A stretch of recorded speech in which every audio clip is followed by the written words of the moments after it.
And hello, class. This is Professor Peter Gregory. I'm going to give you an example of a CPM, critical path model, for practice that you can use before the quiz 2 tomorrow. And what I did was created a network here, A, B, C, D, E, F. What is that? 6 activities. And for each of the activity, I show the predecessors here. And here are the elapsed times, time it takes to get through each of these activities. So what is the first step? So first, let me grab a pen. I guess we have a pen here. Okay, so step one, let's draw the network. So first thing is we're going to draw the network. Okay, so we're going to have an A. I'm going to draw these a little bit like an oval because I want to put the letter for the cell to the left in here and then put the time to the right. Okay, so I'm not drawing them as circles, I'm drawing them a little bit as ovals, as you can see here. Okay, so this is A, and it takes 2 weeks. And then we have a B depends on A. So here's your B, and your B is 3 weeks. And C depends on A, and it has 10 weeks. Okay, so you kind of start noting that's kind of a long one compared to these other two already. Here's C of 10. And then we have D depends on B. So we'll draw D up here. And D is 6 weeks. And E depends on B and C. So E is here.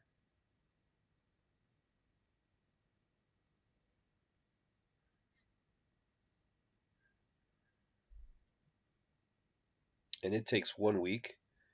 And then we have F out at the end here. And that takes 3 weeks. So with the network drawn, take a quick look at here. We have a 2, we have a 3, 6, 3. If this was eventually to become the critical path, it would be 2 and 5 and 11 and 14. Up here would be 14 weeks to get through. Just start by taking a quick look through here and just getting a feel for how big the numbers are going to be. So whatever I just said here is 3, 9, 12, 14. So I had 14 weeks through the top northern track through here, the top path here. And just do a quick look at the bottom. You have 2 and 10 is 12, is 13, is 16. Okay, so you can take a look at these networks and do a quick eyeball on them and just see what you think that they're approximately going to come out to. All right, and then there's only a third track through here, right? So that would be 2 and 3 is 5, plus 1 is 6. So this seems to be the shortest one through here. There's probably going to be some slack here, and I think that there's going to be some slack through the northern route. But I have a feeling that the southern route is going to be the long path through here. So the second thing is we're going to do the analysis. We're going to analyze this thing. Okay. And so the first thing we do is we're going to do the early start of 0 on A. We add 2, we get 2. Okay, so B can start week 2, C can start week 2, right? So 2 and 3 is 5. We come out of B at 5, and 2 plus 10 is 12. We come out of C at 12, all right? So up here, there's no decision to be made up to D. This can start at week 5, and add 6 is 11. Now we have to wait and do the rest of this part of this network to see what happens with F. Okay, so when we look at E, we look to see that C is quite a bit longer than B, and we end up at week 12 versus week 5. So this cannot start until week 12. Okay, add 1 is 13. Okay, and then we compare these two numbers, and F cannot start until E finishes at 13, so this will end up being 13 here, plus 3 is 16. So we did on these small networks, we did a quick view of it to get a logical understanding of what it would be, and certainly it looks like the southern route ending up at 16 is going to be our critical path. Okay, so we analyzed it first for second step that we did here was we analyzed it for early start, early finish. That pulls all of the tasks inward on the schedule. They start as early as possible. Okay, so now we're going to analyze again, but we're going to look for late start, late finish. And by starting from the back here, we look at it this way. We're never going to pull everything as late as possible. So here's 13. Okay, so because of the critical path being set up already, A, C, E, F, okay, when we see that, the times above and below these cells will be identical. There's no slack in these cells. Okay, So we need to be ready for F at 13. Okay, so this has to be ready at 13. This can be ready at 13. It doesn't have to be because there's slack in there, so that's 13. Okay, so let's work back. We have to wait before we get to here. We have to continue looking at E, finish off E, and we have to compare D and E. So 13 minus 1 is 12. Okay, so how late can this finish? How late can this finish? Let's take 13 minus 6 here. I hadn't done that yet. Okay, so this can't finish at 7. Okay, because of the critical path dictating that it has to end at 12. All right, so we're going to move this to 12. Okay, there we can see some slack forming in here. 12 minus 3 is 9. Okay, what we have there, put 12 here. Okay, and 12 minus 10 is 2. Okay, so see, this is the limiting factor on our critical path. 12 minus 2, it has to happen that this finishes at week 12. This we can slide as late as week 12. This has some slack in there. Okay, right, and then finally, when we take a look at A, okay, we can move 2. We cannot start at 9 here. So 9, if you notice, we've pulled this as late as possible. We can't start A at 9 because C2 is waiting at week 2. All right, so that comes back to the first cell here. And you pretty much, when something like this happens, when you have a single cell at the beginning and single activity or cell at the end, you will never have any slack in them. They're just sitting there independently. There's nothing that can happen there that gives us slack. Okay, all right. So we figured forward and backward in here. So what we can say is, what's the critical path? So what is what is critical path? Okay, so what is the critical path? We already said it is A, C, E, F. Okay, all right. And the fifth thing says, how long does it take us to get through there? Okay, so how long? It takes us 16 weeks. Okay, and finally, what are slack? What are slack activities? Slack activities. Put a question mark there, and we're going to have slack in what? B and D. All right. So if we take a look at B and D, we know that because the numbers above and below are different. That means that this can slide in that time frame here as much as 7 weeks. You have to decide when you can start this anywhere from week 2 to week 9.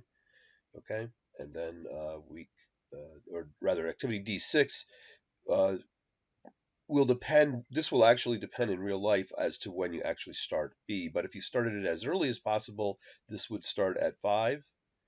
And if you started as late as possible, it would start at week 7. Okay.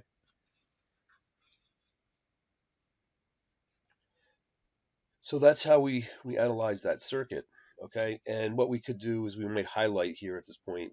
I wouldn't ask you to do this on an exam, but it would be, what do we say? A, C, E, F. Okay. So A, C, E, F. I'm selecting by holding down the control while I'm selecting those rows, and I just might paint that as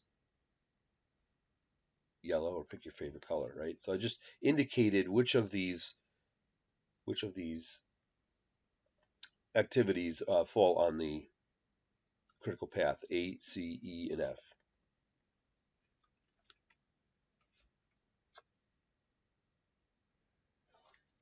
Okay, so now what we're going to do is the 3-time estimates, 3TE, known as the performance evaluation and review technique, PERT. Okay, and so what now we have is, I have a network here, and it's defined the same way. Okay, I'm just happening to reuse much of this original or initial example that we did for CPM. Okay, and in addition to the elapsed time here, now I could have made these numbers anything, but I just left them to be the same. And what I've done is I've put in optimistic and pessimistic times to create the 3-time estimates here for each activity. Okay, so we don't really know because of the variance that we're going to take a look at. So now each of these variables can take a range somewhere between 1 and 5, something like between 1 and 5, not necessarily between 1 and 5, but it's very likely that the shortest we'll ever get done is 1, and very likely that the longest we'll ever go is 5 weeks here. Okay, and what we need to do when we do now we get into the more of the statistical approach to this thing. Okay, so I'm going to pre-draw. A curve here. All right, so imagine that to be an ideal normal distribution there. Okay, so what we know we need to do is we need to come up what's the average through here, and we have to figure out what the standard deviation is. Why? Okay, so in addition to what we did here, what we are going to do is we're going to end up with one of two different questions. We're going to say for some time A, what is the probability of hitting that? Okay, so it'd be like up here where it takes 16 days. What we're now going to be doing is we're going to take a look. Each activity is going to have some variability to it. The overall schedule will have some variability because each of these has variability. Instead of just a hard 16, we don't know yet. We have to evaluate this. We have to evaluate the network here. We don't know what the critical path or how long it's going to take to get through here is. Okay, now we could take a kind of a guess. I just happen to reuse an example here so you're familiar with it, that it's probably going to be something around 16 days through here, but it depends now that we have variability built into it. It's not a given. Okay, so we have to calculate that. So the first question, as I said, is we have to say for some time A, okay, what is the probability of hitting that? Okay, and the second question is, given a day, given a probability of A, what is the time? Okay, so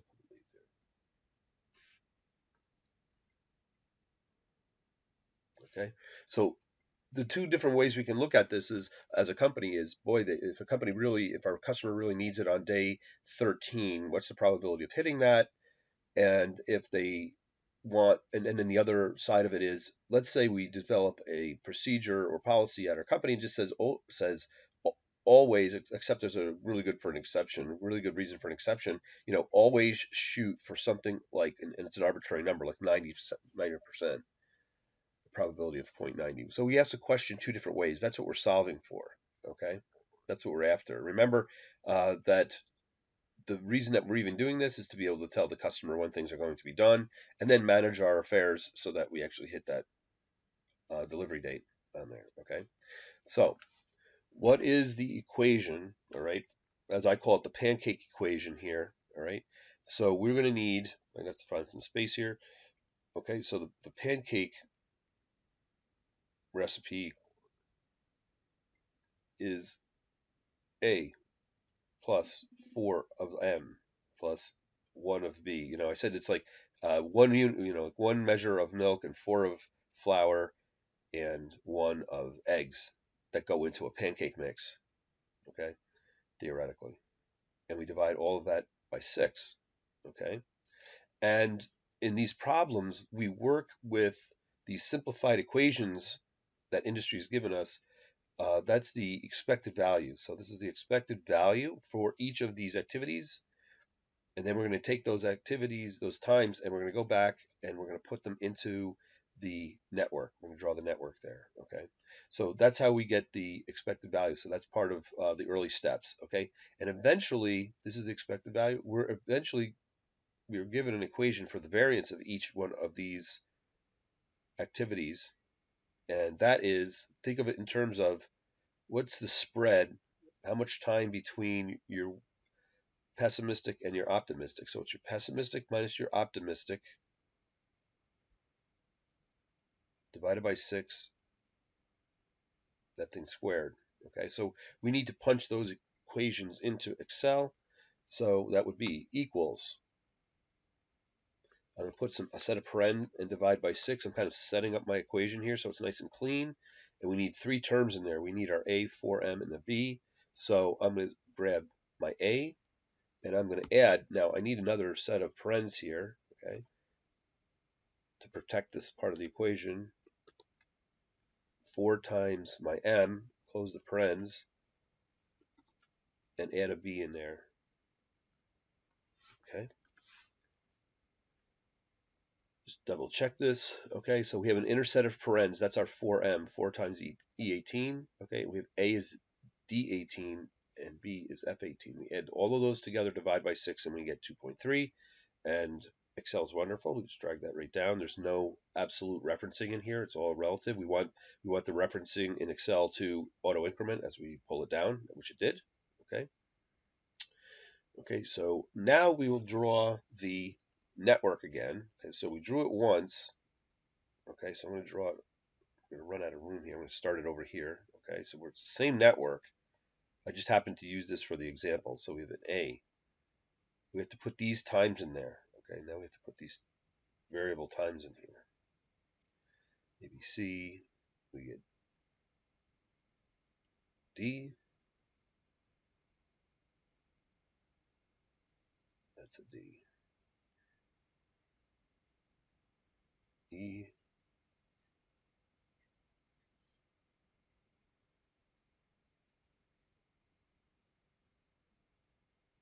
And F. Okay.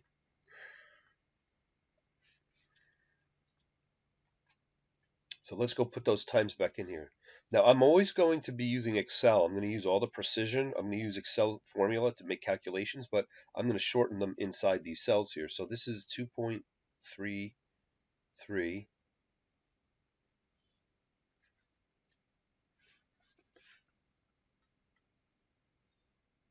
Okay, just going to get my cursor out of the way here.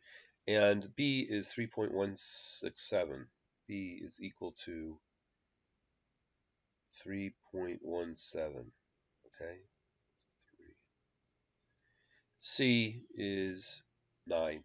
Came out even. Round number. Not even, round number. And D is 5.5. Just squeak it in there. And then E is 1.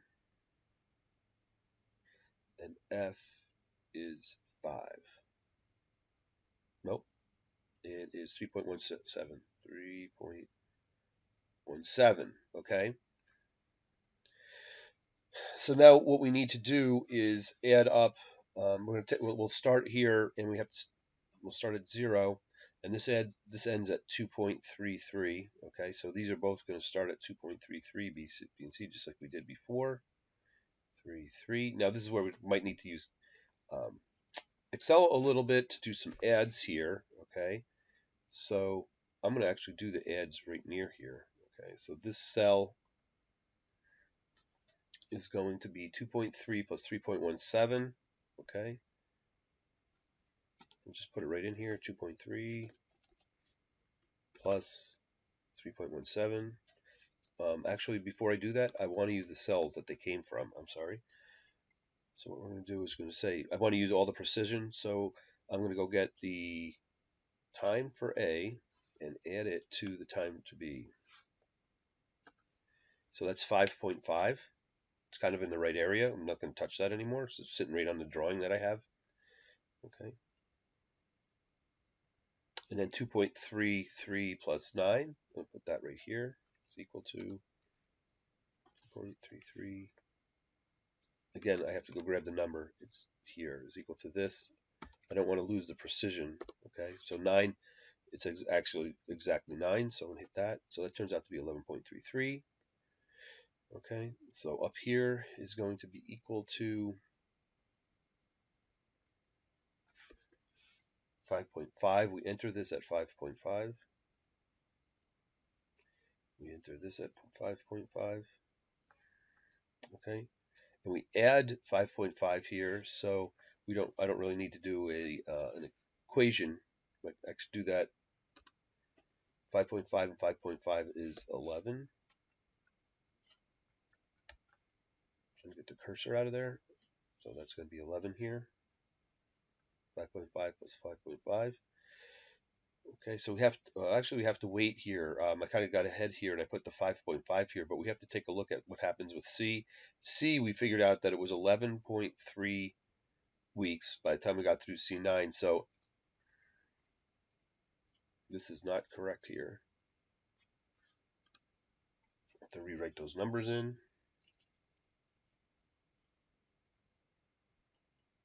It's 5, and we need 11.3 here, right?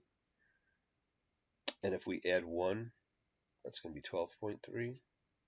Okay, so now we can see we've come out of AB D at 11 weeks, and we've come out at A, C, E at 12.3 weeks.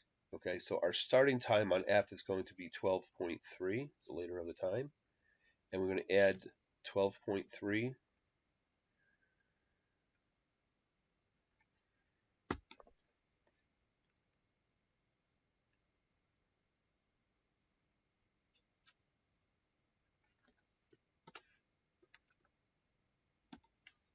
plus 3.17. Okay, so we're going to come out at 15.5 weeks.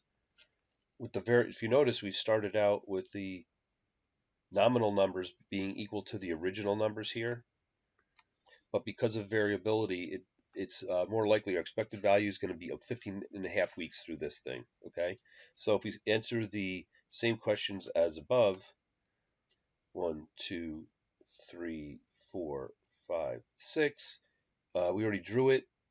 We just analyzed it for the early start, early finish. Okay, I'm going to hold off on doing the late start, late finish.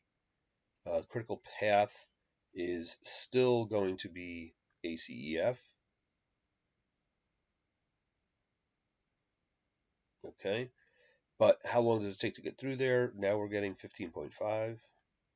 Okay, and which has slack. Well, the same thing. Okay, so they're same. And just put a check mark there. Okay, so check mark for that. Okay, but now we have extra questions. Now we figured out the average time through there. So this 5 is now an expected value, mean, or average. Okay, so it's 15.5 through there. Okay, and we determined ACEF is the critical path. So what I'm going to do is I'm going to grab these lines here. Now we have to be careful picking up the variance. We have to stay on the critical path. Okay, so these, I'm going to color them as yellow like we did before. All right, so that's the critical path. I just highlighted the data for the critical path. Okay, this time 15.5, we're just going to double check. Okay, so if I just add up the expected values of the activities that are on the critical path like this, oops, that did not work out. Let me try that again. It's equal to, I'll click something.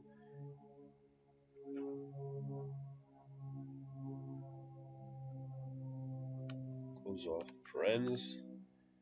15.5. I just wanted to double check and make sure that the math that I did was correct. 15.5 is the ACEF path. I just added the ACEF path here. Okay, and then we have to figure out the variance for these critical path items here. So we're going to put in our variance equation. Okay, so that's going to be equal to, I'm going to start out with a set of parens and divide by 6, right? And within the parens here, I am going to take the B minus the A. We're not quite done yet. We have to take all of that. So I'm going to use an outer set of parens on this and raise it. I'm going to square it. Okay. So I did a control C. You could drag these down. That would be fine. It's going to kind of mess up your formatting though. So I'm just going to do control C, and I'm only going to plug it into the cells on the critical path. Okay. And so then we can sum that up. So that's going to be equal to the sum. Let's get a little practice doing this. Of that, I hold down the control key. I click this. I click this. I click this. And problem is, I was holding down the shift, not the control. There's a control, control, control, control. And with the parentheses and my variance. Now remember, that's the variance is 2.47. So we have to take the square root of that to get your standard deviation. So that's going to be equal to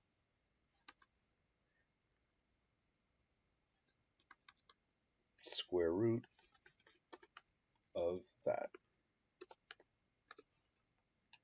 So our mean is 15.5 through there, and our standard deviation is 1.5723. Okay, I'm going to come down here a little bit. let's not go too far before we understand what the problem's about. So we have some problem we're trying to get through here with 6 activities with, I'm going to write it down here, I'm going to rewrite it. So your expected value is 15.5 weeks through there, and our standard deviation is equal to 1.57. Okay, that says on average we get through the 6 activity network in 15.5 weeks. That's not hard to understand.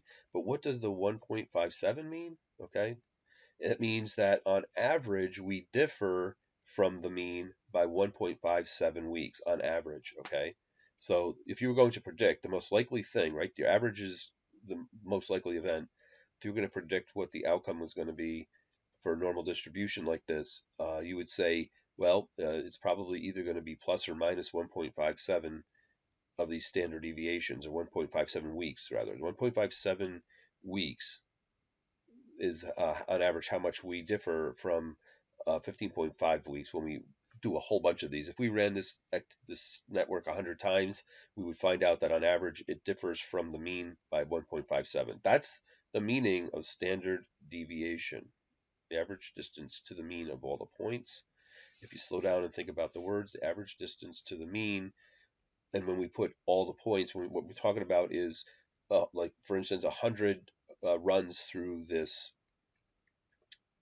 network here would give us that mean and that standard deviation. Okay, so take a little breath here, because now, after all that work, what we're really after is answering these 2 questions. And for one of them, questions, we would say for a certain amount of time, what's the probability? Okay, so if 15.5 is our average on here, right?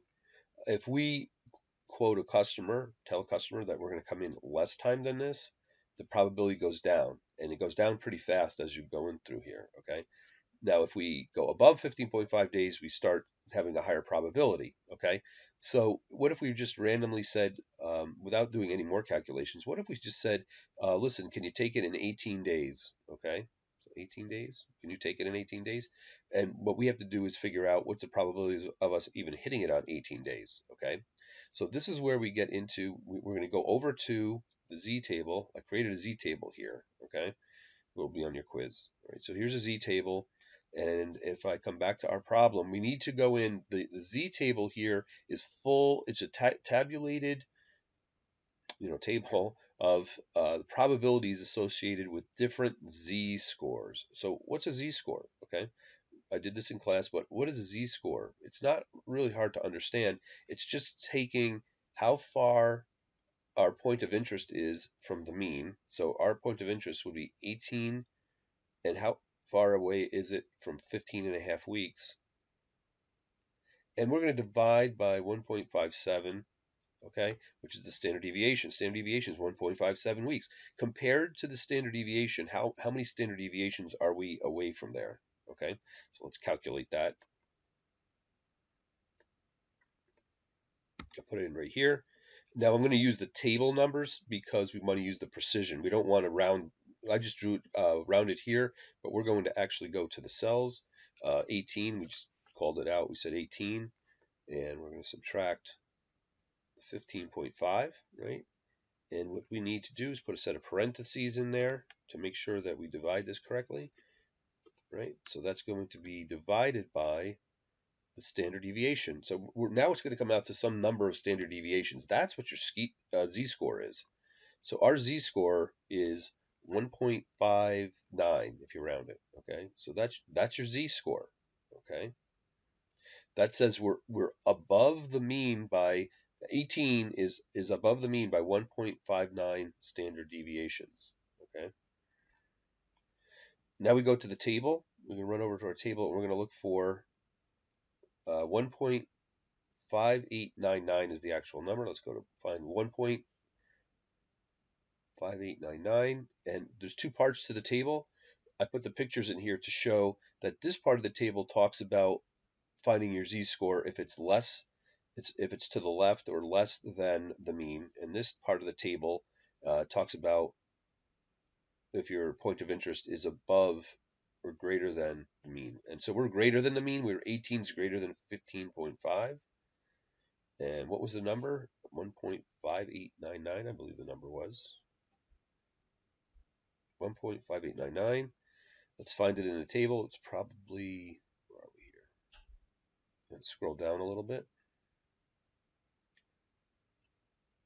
We're sitting right on top of it is the issue. Okay, so if you look at the top, the way that the table is built, we have a z, the larger number, the coarse measurement is over here, and then we add what the tenths. So this is tenths on the left, and we add hundredths above it. Okay, we set up the table. So we look for 1.5 would be right here, and we're going to round it to 1.59. All right, so that would be way over here on the edge, way out on the edge. Make sure we get the right row. 1.59, and it's a 94% chance. It's 0.9441. Okay. So I'm just for the purpose of the video, I'm going to copy that back over to our little practice here. Okay. So this equates to, I have to be careful here. I'm going to drop in that value, and I'm just going to drop it in as a value. Okay. So 90.944, or we could show that as percent right there. Okay. 94%. 94.4%. Okay, so the probability of hitting 18 days is 94.4%. Okay, now it's very similar. Now that we know how that table works, let's go in and figure out what amount of days is associated with 90%. Our company says we're going to standardize this, so all our groups that are doing this shoot for 90%. And if usually what happens is they say, 90 is our nominal number that we look for as far as the confidence in our estimates go, but maybe come to us if you have a reason why you want to push it earlier. In other words, the probability goes down, or push it later so the probability goes up. Okay. So let's go. So what we're going to do is we have a whole table of probabilities. We're going to go back in the table. We're going to find the number closest to 90. So where's 90? Right in here. Okay. So I'll just look through the table and I'll try to find 0.9. And we have one number that's 0.8997. So that's 0.0003 away from 0.9, and we have the next number that goes above, and that's 15 above. It's 0.9015 versus 3 versus 15. We're closer to this number here. I'm going to highlight it right there so we can actually see it. All right. And so what does that equate to? That equates to 1.2, and we go across the top and we add, it's 1.28. So we can go back into our work here, and at 90%, that's 1.28. The z-score is 1.28 standard deviations, right? So we're going to use our equation here for z-score, and we're going to say 1.28 is equal to our what amount of weeks minus the mean over 1.57 was our standard deviation. So we just solve for this. Okay, so we multiply both sides by 1.57 and we add the mean. Okay, so we're going to end up with x that we're after. X is the number of weeks that are associated with 90%. It's going to be equal to 1.28 times 1.57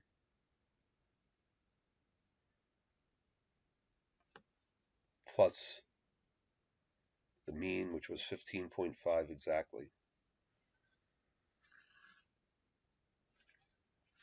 Okay, and if we solve for that, well, we want to use Excel so we can grab the cells and use the precision here. Okay, 1.28 is as precise as we can be with that. That is what it is. And then we're going to multiply by, and I'm going to grab the cell number here. Okay, we're going to put that into parentheses.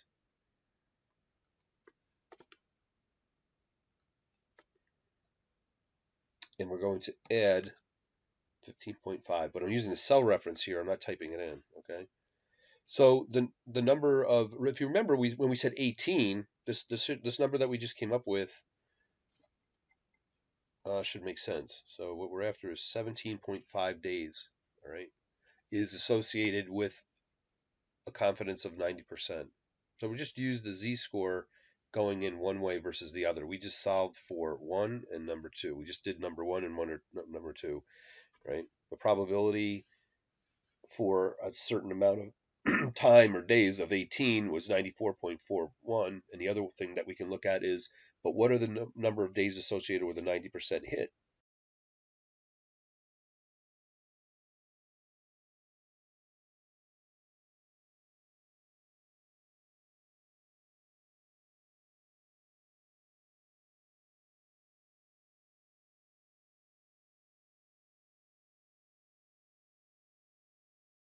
And we figured that out to be 17.5.